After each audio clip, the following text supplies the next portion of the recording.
Šta je rekao Albert Pike Maciniju? Dragi brate, 3 svetska rata, 3. protiv muslimana, onda ćemo izvesti veliku ekonomsku krizu i glad da bi zaveli svetsku diktaturu. Monsanto i GMO hrana su jedan od toga. U jednom trenutku kad svi budu imali GMO hranu i Monsanto, morali od Monsanta da kupuju seme.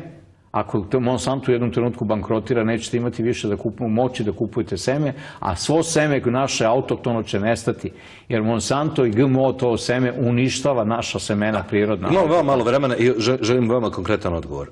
Da li sve ovo o čemu vi pišete godinama, što objavljujete, o čemu javno govorite, da li ostavljate, mislim, ja znam da vi vjerujete da je to istina, da li ostavljate rezerve da u nečemu i griješite? Vreme je jedini sudija mojim knjigama. Pročitajte moje knjige pa ćete shvatiti da sam apsolutno upravo bio sve vreme. Mogu da zakasnim za neki tajming. Ali, recimo, ja sam rekao u Trećem oku pre 2 godine da će da bude atentat na Putina. Bio je.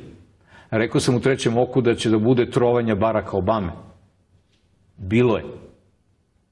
Reći ću vam sada, iduće godine, biće nestanak jednog vrlo bitnog političara sa političke scene. Nadam se ćete promašiti svim tim ružnim prognozama i scenarijima. Dejane, hvala vam puno. Da li mislite da je ružno ako ode političar koji šteti svome narodu? Ja mislim da nije.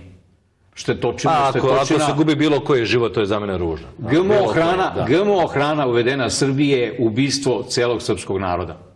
Onaj političar i oni političari koji su doveli GMO hranu su pretvorili Srbiju u koncentracioni logor. Ubistvo čuvara koncentracionog logora je put ka slobodi.